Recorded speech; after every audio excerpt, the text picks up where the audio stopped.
This one is it's a Vallisneria. It's called Vallisneria americana natans. Natans, I guess, means small, but it's very sort of thin. It's like it almost looks like a grass of some kind, but it is a. It's not a grass. It's a val. I've brought it in a few times. It's kind of a cool plant. A little background, thin plant. So this is a Hygrophila polysperma. It's the what's it called? The Rosanna Veris, I think it's called, variety. It's sort of it's got a bit more color to it, but it's a very easy plant. I'm pretty sure it's actually illegal in the States in some places, if not all places, just because it's considered a weed, I guess. But it's okay here in Canada, and it's a really nice, easy plant. Some Biloxa japonica. Nice mid-ground plant. Another Bacopa. This one's called Bacopa moneri, I believe. It's kind of similar to the other one, but it's a little bit smaller plant, and the leaves are a little bit smaller on this one. This is just your regular sort of Java fern. These are pretty big, actually, and they're just sort of on a rhizome like this. You just tie this off to a piece of driftwood or a rock or whatever, and that's all there is to it. This is Ludwigia inclinata. This is another one that's sort of a hit and miss when it arrives to me. It's grown submerged, grown in the water, so with a lot of these they don't ship very well, and a lot of times it just ends up getting too hot and turning to mush, but this time it looks half decent.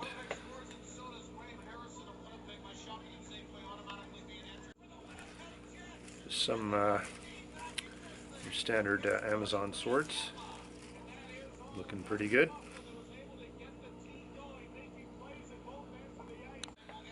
Some Kabomba Carolinia, just some green Kabomba. One of the all-time favorites of the aquarium trade. Another one of the all-time favorites in the aquarium trade, the Anubia nana. This one is very popular. This is Ludwigia palustris, sometimes just called narrow leaf repens. This is a really nice specimen. Ludwigia is another one of those species that's often grown immersed in the nurseries, from what I can tell. With Singapore, this particular one, it always looks like this, nice and red color, beautiful, nice thin stem, so you know it's been in water, and it grows really well. This is one of my favorite plants to bring in. This is Hygrophila deformis, or sometimes called wisteria. The place I get it from in Singapore, it's always, for the most part, always grown submerged, so it's this is one of those plants where I've seen it where it's been grown totally immersed, and it doesn't look anything like wisteria, and it didn't seem to transform very easily to submerged growth. Just trying to find some immersed. Oh, here's one. Like, if it's immersed, it's gonna have leaves like these on it, like these totally round sort of leaves. You can still see a little bit of them on here, but then it starts to look like this after. So another all-time favorite is Brazilian pennywort, and this is another example of immersed growth. This one's always grown immersed in whatever nursery I've ever gotten it from, but so it can take a while to grow into its submerged form, but it's it's a fairly easy plant, especially once it takes off. Then it's really easy. This one is, what is this? Echinodorus quadricostatus, pygmy chainsword. Obviously the immersed form, as you can sort of see, but this one adjusts pretty easily. These leaves will all die off eventually, and runners will be sent out from the main plant there. This is Limnophila aromatica. This is again, this is immersed growth. It looks pretty nice, but it's a very delicate plant, and this is one of those ones where it's better to get shipped in the immersed form, because the submersed form is very delicate, and it tends to usually tends to turn to mush when it ships. So good time to buy these is right now. This is Eleocharis vivipara, giant hairgrass. This one's Echinodorus parviflorus. This is obviously a very small sword plant, but again, these are all immersed growth, and it takes a really long time for these to transition. It's a very slow growing plant, but it's a nice option for the foreground sword plant. And this is Didiplis deandra. It's a nice thin plant. It's a little bit on the demanding side, I guess, but it's not too bad.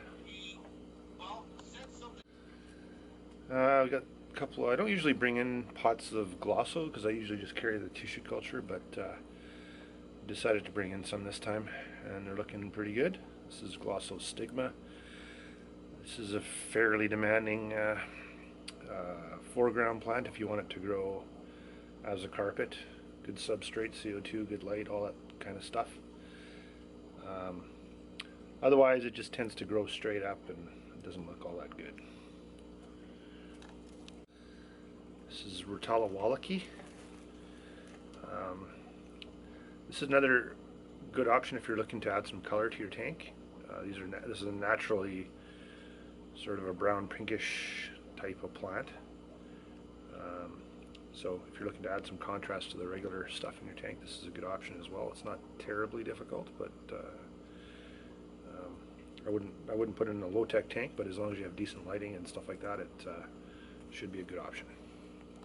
This is one I've never been actually quite sure on what it is. It's labeled as Hydrocotyle, so it's the same family as pennywort, Sibthorpioides. And then another name that it gives it is Areocalon cetaceum. I was thinking it's dwarf pennywort, but it actually looks smaller than dwarf pennywort, so kind of looks like four-leaf clover pretty much. But I just sell it by the name, so that's what it is. This is Eleocharis parvula, dwarf hairgrass.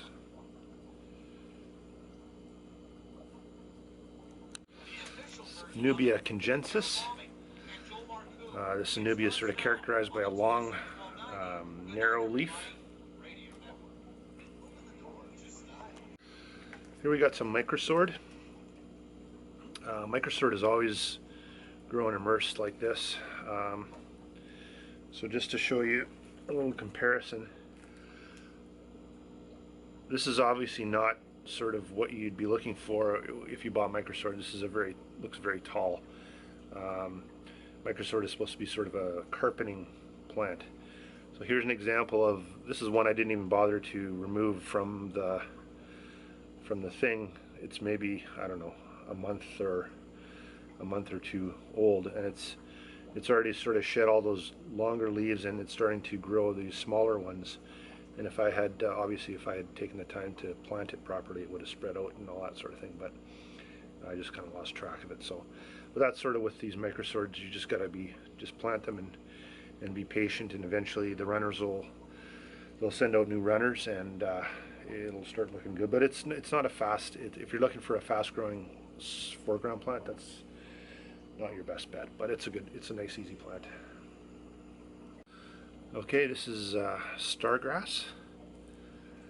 This is another one that's grown immersed, but it transitions really easy and very quickly. So, good plant. This is Java Fern Lacey. It's the thing that makes this one different from the other Java Fern are these little leaves at the top here.